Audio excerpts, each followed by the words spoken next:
오늘은 내가 싸게 상담받는 기깔나는 아이디어 알려줄게. 내가 저번에 1에서 3만원대 상담은 받으면 안 된다고 했잖아. 다시 보고 오기 귀찮을 테니까 3줄 요약하자. 첫째, 상담가는 너와의 1시간 상담을 위해 5시간에서 6시간을 준비한다. 둘째, 상담이 싸다면 상담이 엉터리거나 준비 시간을 제대로 안 쓰거나 상담가가 겁나 손해보고 있는 거다. 셋째, 그러니 낮은 비용 상담은 팔지도 말고 받지도 말자. 오케이? 이번 시간에는 상담을 1만원에서 3만원대로 받을 수 있는 방법을 알려줄 거야.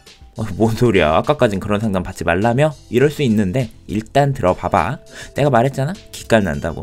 내담자 입장에선 솔직히 상담자가 시간이 얼마나 걸리든 그게 무슨 상관이야. 내 지난 영상을 셀프 디스하자면 이런 거야. 네가 편의점 사장인데 알바가 이렇게 말하는 거랑 비슷해. 저 집에서 상품 배치 방법 5시간 공부해왔거든요? 그러니까 5시간 시급 주세요. 그렇구나, 장하다, 시급 여깄다, 이럴 사람이 어딨어.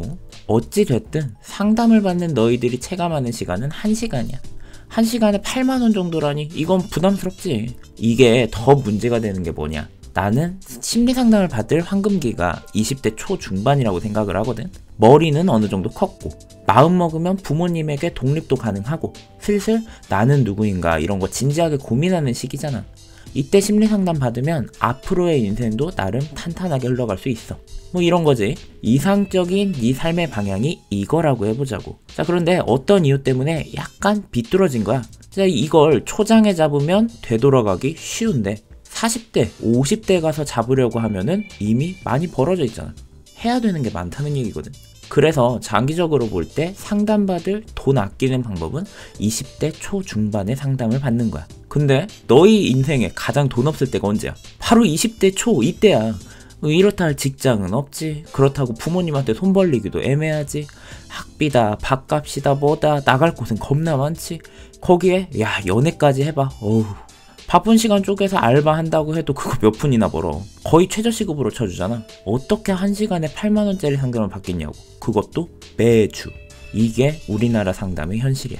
이미 상담받기에는 멀리 가버린 40대, 50대 부모님들이 자기 자식 문제 고쳐달라고 지갑을 열고 있어. 청소년들은 억지로 끌려와가지고 시간 때우면서 간식 먹다가 그냥 가는 거야. 얘네들한테 필요한 거는 심리상담 이전에 부모님과의 관계 회복인 경우가 대부분이거든. 자, 경제적 여유는 있는데 이미 너무 멀리 와버린 자, 상담받을 준비는 됐는데 경제적인 여유가 없는 자, 상담받을 마음도 없는데 어거지로 불려온 자. 자강두천, 아니 자강다천이라고 해야 되나 이럴 땐. 어쨌든 안타깝다고. 누구 하나 맘 편히 심리상담 받을 조건이 안 돼. 하나씩은 꼭 비어. 이런 상황에서 서비스를 제공하는 판매자는 고민을 해야 돼.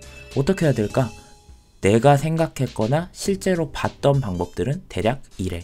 첫째, 무자격 심리상담사들을 비판하면서 정통 심리상담의 중요성을 알린다. 내가 볼 때는 가장 많은 상담가들이 하고 있는 전략이야. 이것도 온건파 그리고 강건파 나눠지는데, 온건파는 심리상담을 보다 더 쉽고 재미있게 설명하는 책을 쓰거나 블로그 활동을 통해서 대중들에게 정보를 전달하는 방법을 써. 근데 문제가 있어. 무자격 상담가들이 흥미있고 자극적으로 말하는 걸 훨씬 잘하거든. 그래서 책을 써도 그 사람들이 잘 될 확률이 더 높아. 대중서가 원하는 거는 전문성보단 공감이잖아. 자, 강건파는 모 학회 자격증을 민간 자격증에서 국가 자격증으로 올리고 나머지 자격증들은 막아야 한다. 그리고 이런 사람들은 상담센터 개설도 하지 못하게 막아야 한다라고 이야기를 해. 난 이건 정말 허무맹랑한 소리라고 생각을 하는데 이 이유는 나중에 한번 각 잡고 털어볼게. 아무튼 이 방법은 안 돼. 첫 시간에 이야기했던 것처럼 유기농 음식은 MSG 가득한 레토르트 음식의 대체품이 될 수가 없어. 사람들은 편의점을 더 간다고. 자, 둘째, 정책이 바뀌는 거야. 아까 말한 강건파의 주장도 일부 포함하는 방법이긴 한데 여기에선 심리상담이 정신건강이니까 의료보험 적용이 되어야 한다고 이야기를 해. 상담가는 상담가대로 합당한 금액을 받고 내담자도 내담자대로 저렴한 금액으로 할 수 있을 테니까. 그런데 난 솔직히 회의적이야. 우선 이게 되려면 상담이 국가 자격증이 되어야 하거든. 검증력이 있어야 되잖아. 근데 이 자체가 허무맹랑하댔잖아. 다음에 털 때 이 내용도 같이 털어보자. 세 번째, 지자체와 협약하거나 상담 가격을 낮춘다. 결국 마이너스 수익의 복지 정책으로 가는 노선이지. 청소년 상담센터, 정신건강복지센터 등등 여러 지자체 기관들, 이곳으로 들어가서 예산 받아서 그 예산으로 무료 상담 사업해주는 거야. 이거 나쁘지 않아. 사회적 약자들의 복지에 정신건강 지원이 뒤따르는 건 당연히 필요해.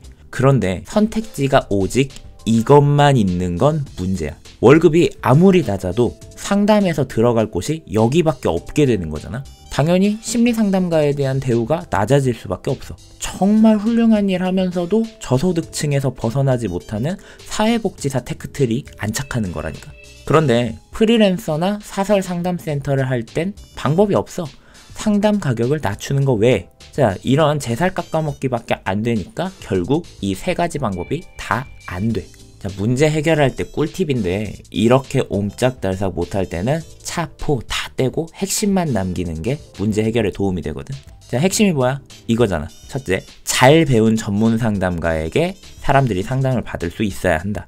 둘째, 상담가가 높은 상담 비용을 받을 수 있어야 한다. 셋째, 내담자는 1회당 드는 상담 비용에 부담이 없어야 한다. 모순되는 말 아니냐고? 근데 그렇지가 않아. 방법이 있어. 자, 알려줄게. 이 방법이 뭐냐면, 근데 서론이 너무 길었나 보다. 이 방법이 뭔지 이야기를 하면은 영상이 너무 길어질 것 같으니까 여기에서 잠깐 끊을게. 그냥 의도한 건 아닌데 괜히 어그로 끈 것처럼 됐네. 미안. 진짜 분량 조절 실패야.